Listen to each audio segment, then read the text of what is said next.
বিসমিল্লাহির রহমানির রহিম।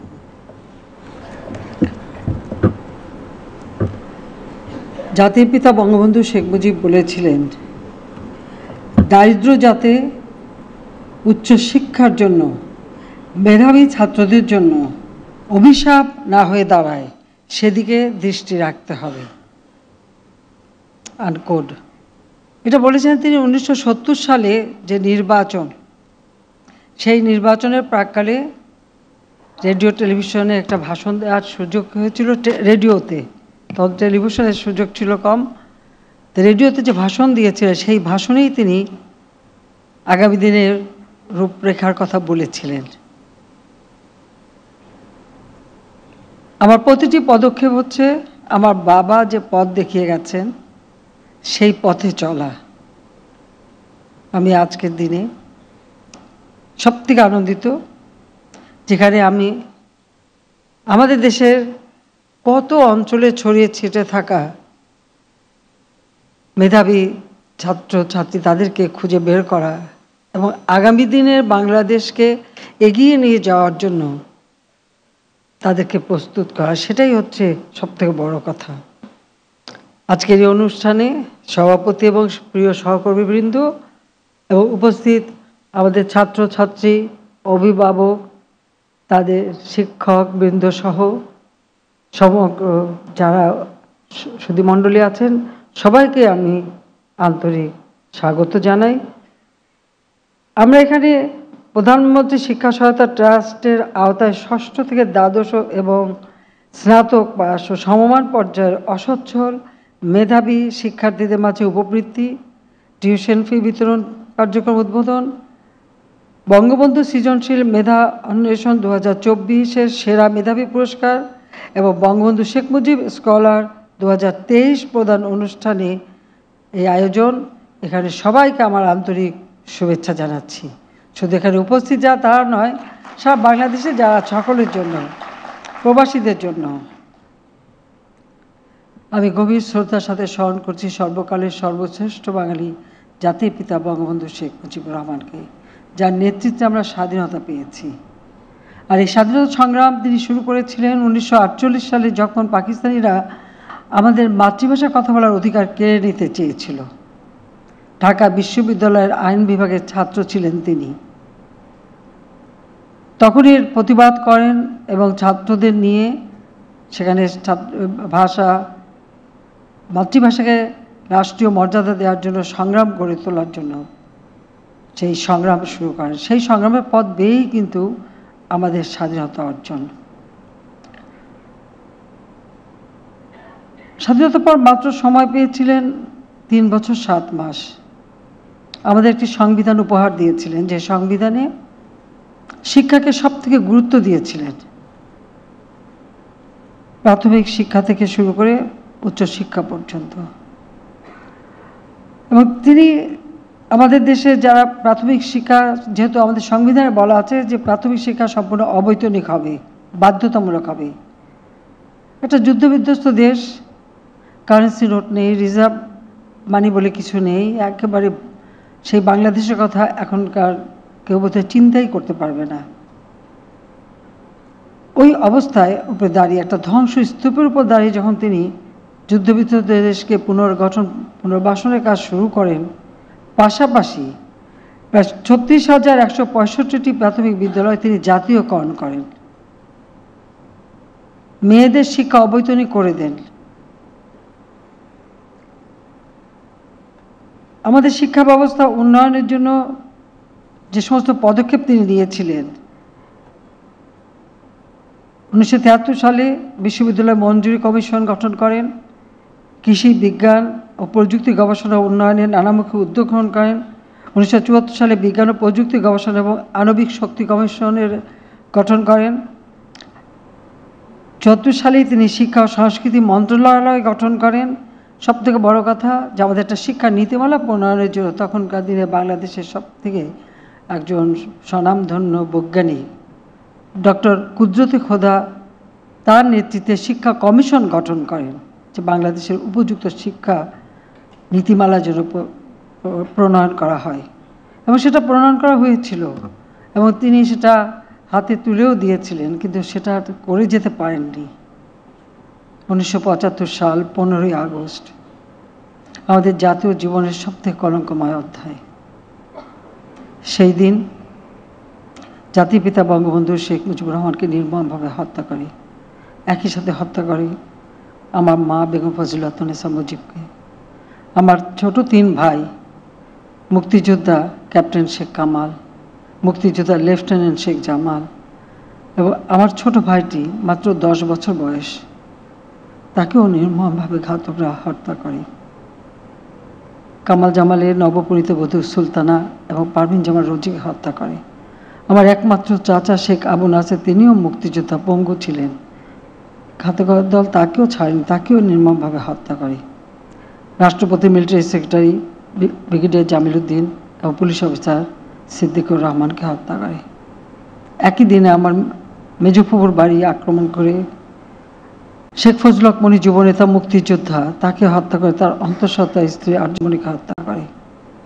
আমার সেজপুর বাড়ি আক্রমণ করে কৃষক নেতা, কৃষিমন্ত্রী আব্দুর আফসান নেবাত, মুক্তিযোদ্ধা সংগঠক ছিলেন, তাকে হত্যা করে। তার সেই সাথে তার 13 বছর মেয়ে বেবি, 10 বছরের ছেলে আরিফ ও 4 বছর নাতি সুকান্ত, তার ভ্রাতুষ্পুত্র মুক্তিযোদ্ধা চৈতানিয়া বাদশু, ভাগ্নে রিন্টু সহ সেই বাড়িতেও হত্যাযজ্ঞ চালায়।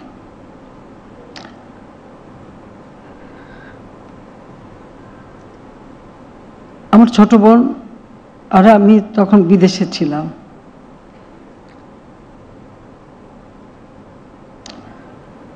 আমি আজকের দিনে 15 আগস্টে যারা শাহাদাত বরণ করেছেন, জাতির পিতা বঙ্গবন্ধু শেখ মুজিবুর রহমান, আমার মা বেগম ফজিলাতুন্নেসা মুজিব সহ, আমি তাদের আত্মার মাগফিরাত কামনা করি। এরপরই ঢাকা কেন্দ্রীয় কারাগারে 3রা নভেম্বর জাতীয় 4 নেতাকে হত্যা করা হয়, যারা বঙ্গবন্ধু শেখ মুজিবের নির্দেশে মুক্তিযুদ্ধ পরিচালনা করেছিলেন। বাংলাদেশের গণহত্যা এবং 30 লক্ষ শহীদ জীবন দিয়েছে আমাদের স্বাধীনতার জন্য। মা বোনেরা লাঞ্ছিত হয়েছে হানাদার পাকিস্তানিদের হাতে। জাতির পিতা বঙ্গবন্ধু শেখ মুজিবের নির্দেশে যুদ্ধ পরিচালনা করে আমরা বিজয় অর্জন করি 16ই ডিসেম্বর। 26শে মার্চ জাতির পিতা বঙ্গবন্ধু শেখ মুজিব যখন স্বাধীনতার ঘোষণা দেন, তার পরপরই তাকে গ্রেপ্তার করা হয়, নিয়ে যাওয়া হয় অজ্ঞাত স্থানে পাকিস্তানের কারাগারে।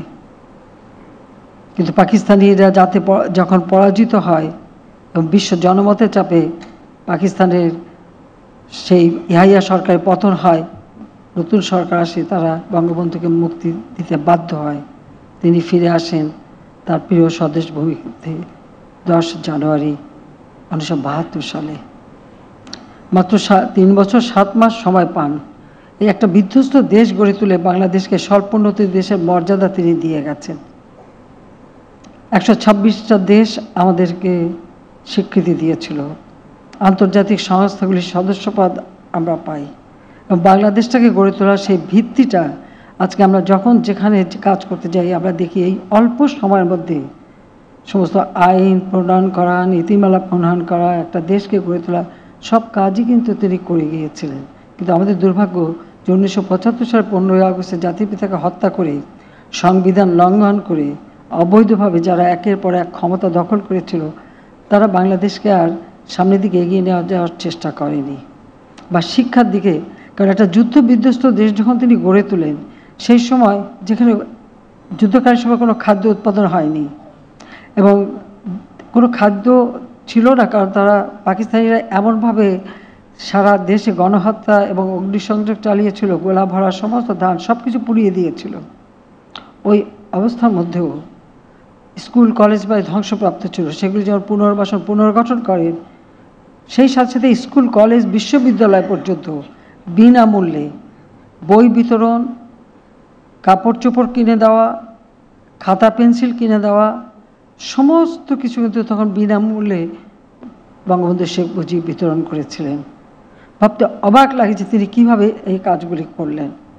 যাক, আমরা তারই পদাঙ্ক অনুসরণকারী আমাদের পথ চলা। আমরা সেই থেকে চেষ্টা করেছি, যখনই প্রায় 21 বছর পর প্রথম সরকারে আসি, তখনই আমাদের প্রচেষ্টা ছিল যে আমরা দেশের শিক্ষা ব্যবস্থাকে আরও উন্নত করব। কারণ আমি এসে দেখেছি বিশ্ববিদ্যালয় থেকে শুরু করে শিক্ষা প্রতিষ্ঠানে অস্ত্রের ঝনঝনানি, বোমাবাজি। আমার অনেক বন্ধুবান্ধব ঢাকা বিশ্ববিদ্যালয়ের শিক্ষক ছিল, ওরা বলতো আমাদের প্রতি রাতে বোমা আর গুলির আওয়াজ শুনেই ঘুম পড়া অভ্যেস হয়ে গেছে, ওগুলো না শুনলেই যেন আমাদের ঘুম আসে না। সেশন জট ছিল 6 থেকে 7 বছর পর্যন্ত। আর শিক্ষা পদ্ধতি সেই মান্ধাতার আমলের, যা আমরা অনেকগুলি পদক্ষেপ নেই। আমাদের শিক্ষা কারিকুলামগুলি আমরা উন্নত করি, সেমিস্টার সিস্টেম সেটাও আমরা করে দিই, গ্রেডে যে রেজাল্ট গ্রেডিংয়ের সিস্টেম সেটাও আমরা করে দিই। এভাবে আমরা অনেকগুলি, এবং আমরা একটা শিক্ষা কমিশন গঠন করে শিক্ষা নীতিমালাও প্রণয়ন করি। তো 5 বছর সময় খুব বেশি কাজ করার সুযোগ না থাকলেও আমরা এরই মধ্যে বিজ্ঞান প্রযুক্তি শিক্ষাকে গুরুত্ব দেই। কম্পিউটার তখন কেউ ব্যবহার করতো না, ফোন সবই অ্যানালগ ছিল, কোনো ডিজিটাল ফোনও ছিল না। আমরা সমস্ত টেলিফোন সিস্টেমটাকে ডিজিটালাইজ করি এবং কম্পিউটার শিক্ষার জন্য সুযোগ সৃষ্টি করে দিই। ঢাকা বিশ্ববিদ্যালয়ে মনে হচ্ছে মাত্র 2-3টা কম্পিউটার দিয়েই প্রথম যাত্রা শুরু হয়, কিন্তু আমাদের ছেলেমেয়েরা যাতে শিখতে পারে তার ব্যবস্থা আমরা নিয়েছি। তাছাড়া 12টা বিজ্ঞান প্রযুক্তি বিশ্ববিদ্যালয়, তার আইন আমরা পাশ করে সেগুলি আমরা নির্মাণ কাজ শুরু করি। গবেষণায় আমাদের কোনো বরাদ্দ ছিল না, অর্থাৎ 75-এর পর থেকে যারা ক্ষমতা এসেছিল তারা কখনো বরাদ্দ দেয়নি। আমরা প্রথম প্রথম বাজেট আমরা দিয়েছিলাম খুব অল্প সময়ের মধ্যে, তখনই আমরা বাজেটে টাকা দিয়ে দিই গবেষণার উপর। পরবর্তীতে যখন আমরা পূর্ণাঙ্গ বাজেট দিই সেখানে 100 কোটি টাকা থোক বরাদ্দ দিয়েছিলাম, সেটা ছিল আমাদের কম্পিউটার অর্থাৎ প্রযুক্তি শিক্ষা এবং গবেষণা। এটার যাতে প্রসার ঘটে সেদিকে লক্ষ্য করে আলাদাভাবে আমরা সেই বাজেট দিয়ে আমরা কাজ শুরু করি। প্রথম মেডিকেল বিশ্ববিদ্যালয় প্রতিষ্ঠা করে দিই। মাত্র একটা আমাদের কৃষি বিশ্ববিদ্যালয় ছিল, আমি আরও কয়েকটি কৃষি বিশ্ববিদ্যালয় করে দিই। সেই সাথে 16টা বেসরকারি বিশ্ববিদ্যালয়, এবং আমরা সেই সাথে নব থিয়েটার প্রতিষ্ঠা, সমুদ্র গবেষণা ইনস্টিটিউট, বায়োটেকনোলজি ইনস্টিটিউট, এই সবগুলি কিন্তু আওয়ামী লীগ সরকার আমলে আমরা শুরু করেছিলাম। কারণ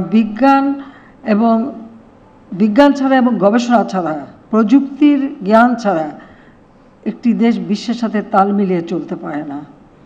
আর সেদিকে লক্ষ্য রেখে আমরা এই ব্যবস্থা নিই। আমরা জাতীয় বিজ্ঞান ও প্রযুক্তি ফেলোশিপের আওতায় সেই সময় 986 জন শিক্ষার্থী এবং গবেষককে 1,95 লক্ষ টাকা বৃত্তি বা অনুদান দেওয়া শুরু করি। সাথে সাথে আমরা বিনা পয়সায় তো বই দেওয়া, সেটাও আমরা তখন শুরু করেছিলাম। জাতীয় শিক্ষানীতিটা আমরা যেটা করেছিলাম 2001-এ আমি সরকারে আসতে পারিনি, তখন বিএনপি সেটা বাতিল করে দেয়, দিয়ে তারা আবার নতুনভাবে করার একটা উদ্যোগ নিয়েছিল, কিন্তু সেটা আসলে উদ্যোগ না, কোনো নীতিমালা থাক এটাই বোধহয় তারা চায়নি, এই ব্যবস্থাটি তারা নিয়েছিল। দ্বিতীয়বার 2009 সালে যখন সরকার গঠন করি তখন আমাদের সুযোগ আসে আরও কাজ করার।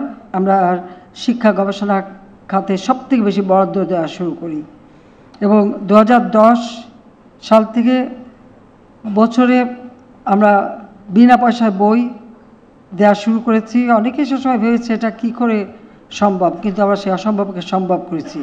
সেই 2010 থেকে 2024 এ পর্যন্ত 464,74,29,883 কপি পাঠ্যপুস্তক বিনামূল্যে আমরা বিতরণ করেছি। সেই সাথে 2010 সালে আমরা থেকে শুরু করি একটা সমন্বিত শিক্ষা নীতি প্রণয়ন করা, এবং সেটা আমরা প্রণয়ন করি। ব্যান্সডক আইন 2010, বিজ্ঞান ও প্রযুক্তি উন্নয়ন ট্রাস্ট আইন 2011, সমুদ্র গবেষণা ইনস্টিটিউট 2015, বিজ্ঞান ও শিল্প গবেষণা পরিষদ 2018, বাংলাদেশ উচ্চশিক্ষার কৌশলী পরিকল্পনা 2018 থেকে 2030, সেটা আমরা নীতিমালা প্রণয়ন করেছি। এবং লার্নিং বাই ডুইং নীতির আলোকে জাতীয় শিক্ষাক্রম রূপরেখা 2021, তাও আমরা বাস্তবায়ন শুরু করেছি।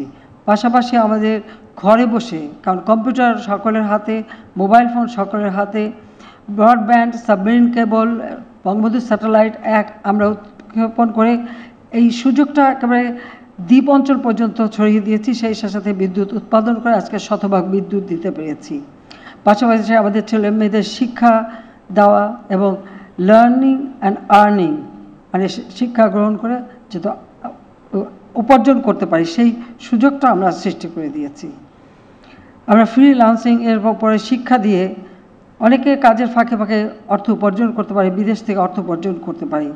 একসময় এটাকে গুরুত্ব দেওয়া হতো না, সেই জন্য তাদের রেজিস্ট্রেশন এবং সার্টিফিকেট দিয়ে, এটাও যে একটা গুরুত্বপূর্ণ কাজ, সেটাও আমরা স্বীকৃতি দিয়ে সে ব্যবস্থা আমরা নিয়েছি। আমরা প্রতি উপজেলায় একটি করে কলেজ, একটি করে স্কুল নতুনভাবে সরকারিকরণ করে দেই। এর ফলে প্রায় 371টি কলেজ এবং 359টি স্কুল সরকারিকরণ করেছি, কারণ এসব জায়গায় সরকারি স্কুল কলেজ ছিল না, যেখানে ছিল সেখানে করিনি, কিন্তু যেখানে ছিল না সেখানে আমরা করে দিয়েছি।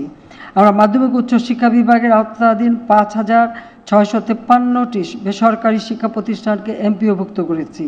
অপরদিকে কারিগরি মাদ্রাসা শিক্ষা বিভাগের পর এ পর্যন্ত 1,710টি শিক্ষা প্রতিষ্ঠান এমপিওভুক্ত করা হয়েছে, কারণ কারিগরি ও মাদ্রাসা শিক্ষাকেও আমরা অবহেলা করিনি। আমরা কওমি শিক্ষার তাদের সনদের স্বীকৃতি দিয়েছি, আইন করে দিয়েছি, এবং নতুন এমপিওভুক্ত শিক্ষা প্রতিষ্ঠানের শিক্ষক ও কর্মচারীদের বেতন ভাতা এবং তাদের সব ধরনের বরাদ্দ প্রদান করা এবং তাদের উন্নত করা সেই ব্যবস্থা করেছি। শিক্ষকদেরও প্রশিক্ষণের ব্যবস্থা করে দিয়েছি।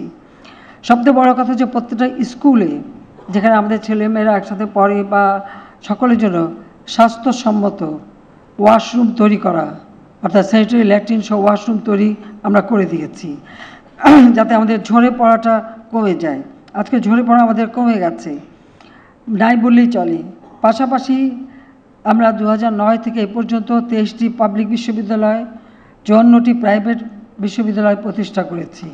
এর মধ্যে উল্লেখযোগ্য হলো যে কৃষি, ভেটেরিনারি অ্যান্ড অ্যানিম্যাল সায়েন্স, বিজ্ঞান ও প্রযুক্তি, চিকিৎসা, ডিজিটাল, ইসলামী আরবি, টেক্সটাইল, মেরিটাইম, এভিয়েশন ও অ্যারোস্পেস, বেসরকারি খাতে ফ্যাশন ও প্রযুক্তি বিশ্ববিদ্যালয়, অর্থাৎ বিভিন্ন ধরনের কার্যক্রম যাতে আমাদের ছেলেমেয়েরা শিক্ষায় শিক্ষিত হতে পারে এবং তাদের শুধু দেশে বিদেশে সব জায়গায় কর্মসংস্থান সৃষ্টি হতে পারে, সেদিকে লক্ষ্য রেখেই আমরা বহুমুখী শিক্ষার ব্যবস্থা এবং উচ্চশিক্ষার ব্যবস্থা করে দিয়েছি। এবং প্রতিটি উপজেলায় আমরা একটি কারিগরি প্রশিক্ষণ কেন্দ্র স্থাপন করে দিচ্ছি, কারণ কারিগরি শিক্ষা আমাদের আসলে অংশগ্রহণটা খুবই কম ছিল, এখন সেটা আমরা 17% বাড়িয়েছে। আমাদের লক্ষ্য আছে আরও বৃদ্ধি করা। আমাদের সরকারের সামাজিক খাতগুলোতে শিক্ষাকে আমরা সব থেকে বেশি গুরুত্ব দিই। বাজেটে শিক্ষা খাতেই কিন্তু সব থেকে অর্থ বরাদ্দ দেওয়া হয়। এবারের বাজেটেও আমরা 94,770 কোটি টাকা বরাদ্দ দিয়েছি। তাছাড়া 2023-24 অর্থবছর এখানে বরাদ্দ ছিল 88,163 কোটি টাকা। আর শিক্ষা খাতে বাজেট বৃদ্ধির কারণে আমি মনে করি যে সমাজে আর এর একটা ইতিবাচক প্রভাব পড়বে, কারণ শিক্ষাটা আমাদের জন্য অত্যন্ত গুরুত্বপূর্ণ। আমি যখন সরকার গঠন করি আমাদের সাক্ষরতার হার ছিল মাত্র 45%। প্রথমবারে এটা আমরা 65.5% উন্নীত করেছিলাম। 8 বছর পরে যখন আবার সরকারে আসি তখন দেখি আবার আমাদের সাক্ষরতার হার ওই 45% না, তার থেকে আরও 1% বেশি, 84% কমে গেছে। আমি ঠিক জানি না কেন এত বছরে কমে যাবে, বাড়ার তো কথা, বাড়েনি। যাক, 2009 আসার পরে আমরা যে উদ্যোগ নিয়েছি, এখন আমাদের 76.8% আমাদের সাক্ষরতার হার আমরা বাড়াতে পেরেছি। আমাদের ছেলে মেয়েদের মাঝে যে মেধা রয়েছে, এতক্ষণ যাদের বক্তব্য শুনলাম আমি সত্যি মুগ্ধ হয়ে গেছি। এত জ্ঞান তো আমাদেরও নেই, সত্যি কথা বলতে কি, এত সুন্দর করে বোধহয় আমরা বক্তৃতা দিতে পারি না। এত সুন্দরভাবে অনুভূতিটা ব্যক্ত করা এবং বিভিন্ন দিকটা তুলে ধরা, প্রত্যেকের বক্তৃতা কিন্তু ভিন্ন ভিন্ন দিকটা উঠে এসেছে। আমি এই কথাগুলি শোনার পরে সত্যি কথা বলতে কি আমি খুব এখন স্বস্তি অনুভব করছি, এই কারণে যে আগামী দিনের বাংলাদেশ, এই বাংলাদেশ এগিয়ে চলার বাংলাদেশ, বদলে যাওয়া বাংলাদেশ, এই বাংলাদেশ নিয়ে আর দুশ্চিন্তার আমার কিছু নেই, কারণ এখন আমাদের এই ছোট্ট সোনামণিরাই নিয়ে যাবে এই বাংলাদেশকে স্মার্ট বাংলাদেশ গড়ে ভবিষ্যতে পরিচালনাও তারা করবে। এবং যে শিল্প খাতে যে পরিবর্তনটা এসে যাচ্ছে, চতুর্থ শিল্প বিপ্লব, তার উপযুক্ত দক্ষ কারিগর অর্থাৎ স্মার্ট সিটিজেন হিসেবে গড়ে উঠবে আমাদের এই আজকের ছেলেমেয়েরা, এটাই আমি বিশ্বাস করি। আমাদের শিক্ষা সহায়তা ট্রাস্ট ফান্ড, এটা আমি 2012 সালে প্রস্তুত করি। কারণ জাতির পিতা যে কথাটা বলেছেন যে দারিদ্র্যের জন্য কোনো প্রতিবন্ধকতা সৃষ্টি করতে না পারি। আমার বাবা মা খুব বেশি একটা সম্পদ ছিল না, কিন্তু যেটুকুই ছিল, যেমন ধানমন্ডি 32 নম্বরের বাড়িটি আর সামান্য কিছু অর্থ যা পেয়েছিলাম, আমরা দুই বোন কিন্তু এটা একটা ট্রাস্ট ফান্ড করে জনতা সম্পত্তি জনতাকে দিয়ে দিয়েছি।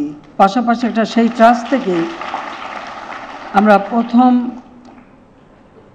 মেধাবী ছাত্র, দরিদ্র ছাত্র সারা বাংলাদেশে, তাদেরকে কিন্তু এখন পর্যন্ত আমরা বৃত্তি দেই।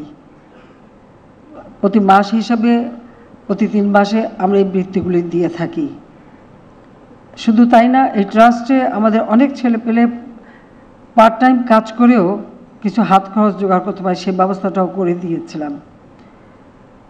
কারণ তখন তো একটা বৈরী পরিবেশ, কারণ আমরা তো সরকারি নেই, কিন্তু এই ট্রাস্টের মাধ্যমেই আমার ইচ্ছা ছিল যে সকলে আগে আমরা শিক্ষা সহায়তাটা করব। কাজে এরপর যখন সরকারে আসলাম, তখন আমি যখন চারিদিকে অনেক খোঁজ খবর পাইতে, অনেক মেধাবী ছাত্র ছাত্রী, বাবা মা দরিদ্র, পড়াতে পারে না, ভর্তি হতে পারে না, সেই দিকে চিন্তা করেই একটা শিক্ষা সহায়তা ট্রাস্ট ফান্ড আমরা গঠন করলাম। যেমন প্রাইমারি পর্যন্ত সর্বক্ষেত্রে আমরা কিন্তু বৃত্তি দিচ্ছি, এবং প্রাইমারি স্কুলের বৃত্তিটা মায়ের নামে সরাসরি আমরা পাঠিয়ে দিই। আর তাছাড়াও শিক্ষার জন্য বৃত্তি দেই। কিন্তু আমি ওইটাই মনে করলাম যে শুধু শিক্ষারা, মানে যারা দরিদ্র মেধাবী ছাত্র ছাত্রী, তাদের শিক্ষা সহায়তা, গবেষণা সহায়তা, উচ্চশিক্ষা, এবং উচ্চশিক্ষা মানে একেবারে সবথেকে সর্বোচ্চ পর্যায়ে যাতে এই মেধাবী ছেলেমেয়েরা শিক্ষা নিতে পারে, সেই ব্যবস্থাটা করার জন্যই প্রথমে আমরা এই শিক্ষা সহায়তা ট্রাস্ট গঠন করি এবং 1000 কোটি টাকার একটা ফান্ড তৈরি করে দিই। এবং পরবর্তীতে ওটা সিড মানি, পরবর্তীতে আরও কিছু অর্থ বৃদ্ধি করেছি। এবং এই পর্যন্ত আমরা স্নাতক সমমান পর্যায়ে সর্বমোট 16,27,372 জন শিক্ষার্থীর মধ্যে 912,46,510 টাকার উপবৃত্তি প্রদান করেছি। আমি মনে করি আমাদের দেশে যারা বিত্তবান আছে, এখন তো টাকা পয়সার কারোর অভাব খুব কম, মানে কিছু লোকের তো বেশ টাকা পয়সা হয়ে গেছে। তাই বিত্তবানরা যদি এই ট্রাস্ট ফান্ডে অনুদান দেয়, অনেকে দিয়েছে এর মধ্যে, কিন্তু আরও যদি দেয় তাহলে আমি মনে করি যে আরও বেশি আমরা ব্যবহার করতে পারবো এই ফান্ডটা। তবে আমি আমাদের ট্রাস্টের থেকে, বঙ্গবন্ধু মেমোরিয়াল ট্রাস্টের থেকে এই ফান্ডে আমি অন্তত 2 কোটি টাকা আমরা অনুদান দেব, এটা আমি কথা দিয়ে যাচ্ছি। যদি আমার বোর্ড মিটিংয়ে এটা আলোচনা করতে হবে, আমি আমার ছোটো বোন রেহানার সাথে আলোচনা করেই এটা আমরা দিয়ে দেব। কারণ আমরা নিজেরও বৃত্তি দিচ্ছি, কিন্তু আমি মনে করি যে এখানে দিতে পারলে সেটা আমাদের একটা আত্মতৃপ্তি হবে যে এই ফান্ডটা, এই ট্রাস্টটা তো আমি আমার বাবার নামেই আমরা করেছি। কাজে আমাদের এটাই ছিল যে আমরা চাই আমাদের কোনো জায়গা অনেক হীরার টুকরো ছড়িয়ে আছে, সেগুলি কুড়িয়ে আনা, এটাই আমাদের মূল উদ্দেশ্য। এবং সেই জন্যই এই ট্রাস্ট ফান্ডের মাধ্যমে আমরা সাহায্য দিয়ে যাচ্ছি। আর তাছাড়া আমাদের বিভিন্ন উপবৃত্তি আমাদের বিভিন্ন খাতেও দেওয়া হচ্ছে, বিভিন্ন প্রকল্পের মাধ্যমে দেওয়া হচ্ছে। তো প্রকল্পের মাধ্যমে যে ফান্ডগুলি দেওয়া হয়, এটা একটা সময় প্রকল্প শেষ হয়ে গেলে তখন একটা অসহায়তা দেখা দেয়, সেটা যাতে না হয় আস্তে আস্তে এই ট্রাস্ট ফান্ডটাকে আরও বড় করে সমস্ত বৃত্তিগুলি আমরা ট্রাস্ট ফান্ডের মাধ্যমে যদি দিতে পারি, এটা একটা স্থায়ী বন্দোবস্ত হয়ে যাবে। এটা আর কখনো মানে কেউ নষ্ট করতে পারবে না। আমরা ধীরে ধীরে সেই ব্যবস্থাটাই নেব। তবে বিভিন্ন মন্ত্রণালয় থেকেও, যেমন বিজ্ঞান প্রযুক্তি মন্ত্রণালয় থেকে দেওয়া হয় এবং অনেক জায়গা থেকে দেওয়া হয়, সেগুলি চলমান থাক। কিন্তু এই প্রকল্পভিত্তিক যে সমস্ত বৃত্তি বা কোনো দেশের একটা অনুদান পেলে সেখানে দেওয়া হয়, ওই জায়গা থেকে বের করে এনে আমরা আমাদের নিজস্ব ট্রাস্টের মাধ্যমেই আমরা আমাদের ছেলে মেয়েদের বৃত্তি দেব, যাতে করে এই মেধাবী মানে মেধাবী ছাত্রছাত্রী বা মেধাবী যে শক্তিটা, এটার জন্য আমাদের দেশের উন্নয়নের কাজে লাগতে পারে, সেদিকে আমরা দেব। আমাদের প্রধানমন্ত্রী শিক্ষা সহায়তা ট্রাস্টের আওতায় পরিচালিত সমন্বিত উপবৃত্তি কর্মসূচি হতে ষষ্ঠ থেকে দ্বাদশ শ্রেণী পর্যন্ত শিক্ষার্থীদের মধ্যে 2020 সাল থেকে 2023 সাল পর্যন্ত 7,790 কোটি 2,78,090 টাকা উপবৃত্তি বা টিউশন ফিও প্রদান করা হয়েছে।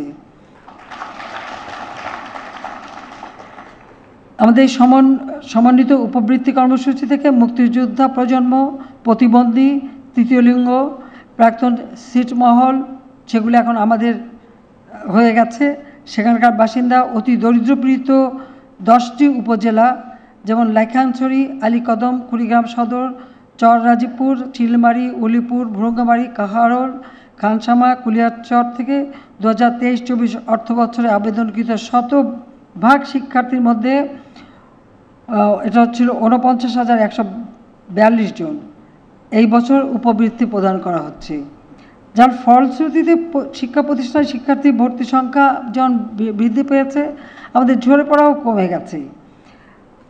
আমাদের শিক্ষা মন্ত্রণালয়ের অধীনে কারিগরি ও মাদ্রাসা শিক্ষা বিভাগ থেকে 2023-24 অর্থবছরে 12,46,482 জন শিক্ষার্থীকে 450 কোটি 39,57,000 টাকার উপবৃত্তি বিতরণ করা হয়েছে।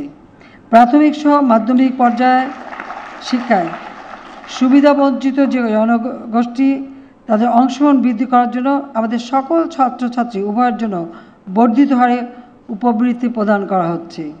ফলে ইতিমধ্যে প্রাথমিক ও মাধ্যমিক পর্যায়ে শিক্ষা প্রতিষ্ঠানে জেন্ডার সমতা অর্জিত হয়েছে। তবে জেন্ডার সমতা না, আমি বলবো কোনো কোনো জায়গায় মেয়েরা একটু বেশি হয়ে গেছে, ছেলেরা যে কম কেন সেটা খুঁজে বের করতে হবে, কারণ ছেলেরা যেন পিছিয়ে না থাকে। আমি এখানে ছেলেরা আছে বলবো, মেয়েরা কিন্তু বেশি দ্রুত যাচ্ছে, কাজে ছেলেদের কিন্তু সমান তালে চলতে হবে। যে আসলে আমাদের গৃহীত পদক্ষেপের ফলে এই সুযোগটা হয়েছে, এটা সারা বিশ্বব্যাপী তারা একটু অবাকই হয়ে যায়, কারণ আমরা যে পরিমাণ উপবৃত্তি দিই যত ছাত্রছাত্রীদের, অনেক দেশের জনসংখ্যাই অত নাই, এটাও একটা বাস্তব কথা। হ্যাঁ,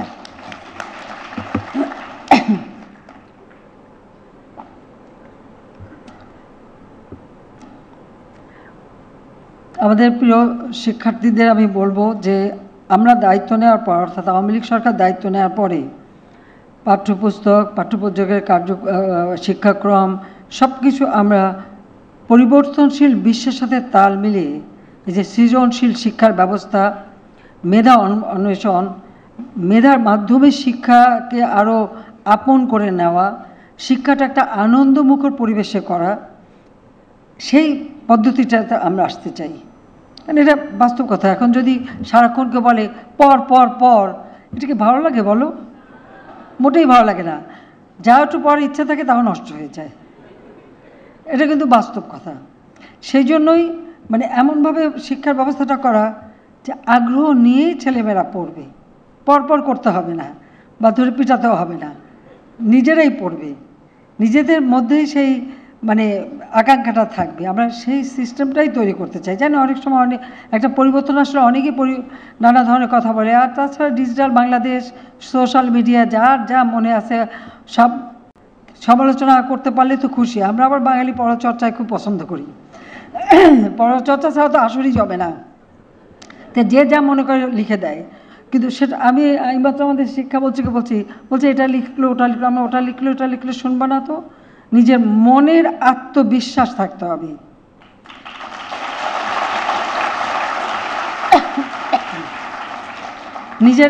নিজের উপর বিশ্বাস থাকতে হবে।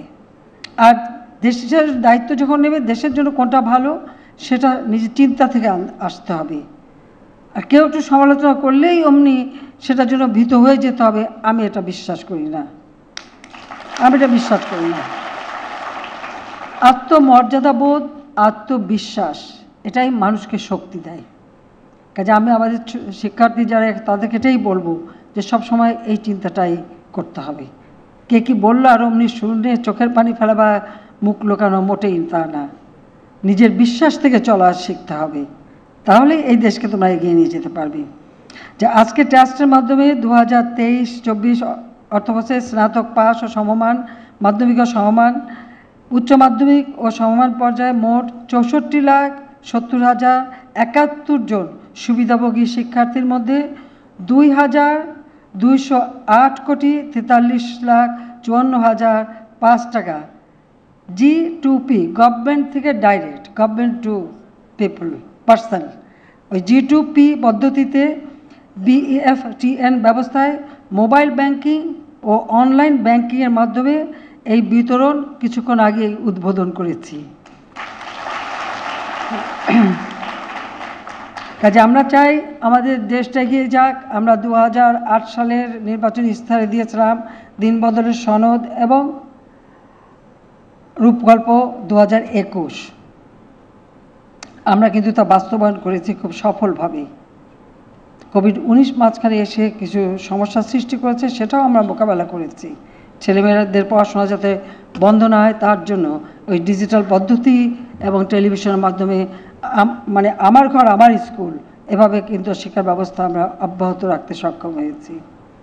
কিন্তু এখন আমাদের সামনের দিকে এগিয়ে যেতে হবে, আর সেটা লক্ষ্য রেখেই আমাদের এই উদ্যোগ। আমাদের দেশ একসময় দারিদ্র্যক্লিষ্ট ছিল, মানুষ খুব করুণার চোখে দেখত। আমাদের সবসময় মনে রাখতে হবে লাখো শহীদের রক্তের বিনিময়ে আমরা স্বাধীনতা পেয়েছি। এই স্বাধীনতার সুফল প্রত্যেক মানুষের কাছে পৌঁছাতে হবে, ঘরে ঘরে পৌঁছাতে হবে। এই স্বাধীনতা ব্যর্থ করবার জন্য অনেক চক্রান্ত হয়েছে, কিন্তু আমরা সব অতিক্রম করেই কিন্তু এগিয়ে যাচ্ছি এবং আমাদের এগিয়ে যেতেই হবে। আজকের বাংলাদেশ বিশ্বের কাছে উন্নয়নের রোল মডেল হিসেবে স্বীকৃতি পেয়েছে, কিন্তু কিছু তো সংখ্যক লোক থাকে সবসময় কোনো কিছুই ভালো লাগে না আর ভালো হতেও দিতে চায় না। তো তাদেরকে ইগনোর করতে হবে, তাদেরকে পাত্তা না দিলেই চললো আর কি। আমরা আমাদের দেশকে নিয়ে আমরা এগিয়ে যাব, এই আত্মবিশ্বাস নিয়ে চলা, এটাই আমাদের চলতে হবে। আমরা ডিজিটাল বাংলাদেশ করেছি, এখন আমাদের স্মার্ট বাংলাদেশ করতে হবে। আমাদের দক্ষ জনগোষ্ঠী স্মার্ট, মানে আমাদের যারা জনগোষ্ঠী হবে তারা সবাই স্মার্ট হবে। Smart population, smart government, smart economy, smart society. দক্ষ জনশক্তি হবে, আমাদের সরকার হবে সেই দক্ষ সরকার, আমাদের অর্থনীতি হবে গণমুখী এবং জনগণের সেবা করার সেই লক্ষ্য নিয়ে, এবং আমাদের সমাজ ব্যবস্থাটাকেও আমরা সেইভাবে সমাজের একেবারে তৃণমূল পর্যায়ে কোনো মানুষ যেন অবহেলিত না থাকে। প্রত্যেকটা মানুষ এই দারিদ্র্য থেকে উঠে আসবে, অতি দারিদ্র্য বলে কিছু থাকবে না। প্রত্যেকটা মানুষের জীবন অর্থবহ হবে, উন্নত হবে, সুন্দরভাবে জীবনযাপন করবে। আমাদের সমাজ ব্যবস্থাটা প্রজন্মের পর প্রজন্ম যেন আরও উন্নত জীবন পায়, সেদিকে লক্ষ্য রেখেই আমরা 2021 থেকে 2041 আমরা সেই প্রেক্ষিত পরিকল্পনা করেছি। সেই পাশাপাশি জাতিসংঘ ঘোষিত SDG সাস্টেইনেবল ডেভেলপমেন্ট গোল, সেটাও আমরা অর্জন করছি, যেগুলি আমাদের দেশের জন্য প্রযোজ্য। কিন্তু আমাদের নিজস্ব কর্মসূচি 2041-এর স্মার্ট বাংলাদেশ, ক্ষুধা দারিদ্র্যমুক্ত উন্নত সমৃদ্ধ সোনার বাংলাদেশ, যা স্মার্ট বাংলাদেশ জাতির পিতার স্বপ্ন আমরা পূরণ করব। 2100 সালের ডেল্টা প্ল্যান আমরা করেছি, কারণ আমাদের দেশটা একটা বদ্বীপ, জল বায়ু খরা এগুলি বন্যা এগুলির সাথে আমাদের বাঁচতে হবে, কিন্তু এগুলি মোকাবেলা করেই আমাদের এগিয়ে যেতে হবে। একদিকে প্রাকৃতিক দুর্যোগ, অপরদিকে মনুষ্য সৃষ্ট দুর্যোগ, এই সব দুর্যোগই আমরা অতিক্রম করে এগিয়ে যাচ্ছি এবং আমরা এগিয়ে যাব। তার জন্য ডেল্টা প্ল্যানও আমি প্রণয়ন করেছি এবং তার বাস্তবায়নের কাজ আমরা শুরু করেছি। কাজে সেইভাবেই বাংলাদেশকে এগিয়ে নিয়ে যেতে হবে। আজকের আমাদের এই ছেলে মেয়ে যারা এখানে উপস্থিত, আমি সবাইকে এটাই জিজ্ঞাসা করব যে এই যে কর্মসূচিগুলি আমি দিচ্ছি, এটা বাস্তবায়ন এবং স্মার্ট বাংলাদেশকে এগিয়ে নিয়ে যাওয়া বা এটাকে গড়ে তোলা, এই যে বছরের পর বছর প্রজন্মের পর প্রজন্ম যারা আসবে তাদেরকেই করতে হবে। অর্থাৎ এখন তোমাদেরকেই সেই দায়িত্ব নিতে হবে। পারবে না তোমরা? পারবে? বলো, জোরে বলো। আলহামদুলিল্লাহ, আমার এটাই সবথেকে আনন্দের বিষয়। জাতির পিতা তার কথা দিয়ে আমি শেষ করতে চাই। তিনি বলেছিলেন, ওই 70 সালের নির্বাচনী ইস্তাহারেই কিন্তু তিনি কথা বলেছিলেন, কারণ দেশ স্বাধীন করবে এটা তার চিন্তা বহুদিন থেকে, সেই 48 সাল থেকে এই চিন্তাটা তার মাথায় ছিল, কিন্তু তিনি ধীরে ধীরে এগিয়েছেন। তিনি বলেছিলেন সুষ্ঠু সমাজ ব্যবস্থা গড়ে তোলার জন্য শিক্ষা খাতে পুঁজি বিনিয়োগের চাইতে উৎকৃষ্ট বিনিয়োগ আর কিছু হতে পারে না, আনকোট। তিনি শিক্ষায় যে আমরা খরচটা করি এটাকে তিনি বিনিয়োগ হিসেবে ঘোষণা দিয়েছিলেন। 1970 সালের নির্বাচনের ইস্তেহারে এবং নির্বাচনী বক্তৃতায় তিনি এই কথাটা বলেছিলেন, যেটা এখনও আমাদের দেশের জন্য প্রযোজ্য। কাজে আমি এটাই বলবো। সেই সাথে সাথে তিনি আরেকটা কথা দেশবাসীকে বলেছিলেন, এটা 75 সালে 25শে মার্চ স্বাধীনতা দিবসে ভাষণে বলেছিলেন, শিক্ষিত ভাইয়েরা, আপনাদের লেখাপড়ার যে খরচ জনগণ দিয়েছে তা শুধু আপনাদের সংসার দেখার জন্য নয়, দিয়েছে এই জন্য যে তাদের জন্য আপনারা কাজ করবেন, তাদের সেবা করবেন, আনকোট। অর্থাৎ জনগণের সেবা করা, জনগণের পাশে দাঁড়ানো, জনগণের জন্য কল্যাণ করা, এটাই হবে মানুষের সব থেকে বড় দায়িত্ব। খালি আমি নিজে শিক্ষিত হব বা নিজে অর্থ কামাই করবো আর নিজেই ভালো থাকবো আর আমি দেশকে কিছু দেব না, আশেপাশের মানুষ দরিদ্র থাকবে, এটা হয় না। সকলে মিলেই আমাদের চলতে হবে, সকলে মিলে আমাদের এগিয়ে যেতে হবে। সেই নির্দেশনাটাই জাতির পিতা দিয়ে গেছেন, আমরা সেটাই অনুসরণ করি এবং আমি বিশ্বাস করি সকল বাধা অতিক্রম করে বাংলাদেশের অগ্রযাত্রা আমাদের তরুণ সমাজই এগিয়ে নিয়ে যাবে। সবাইকে ধন্যবাদ, আমার দোয়া আশীর্বাদ রইল। জয় বাংলা, জয় বঙ্গবন্ধু, বাংলাদেশ চিরজীবী হোক। ভালো থাকবে, সুস্থ থাকবে।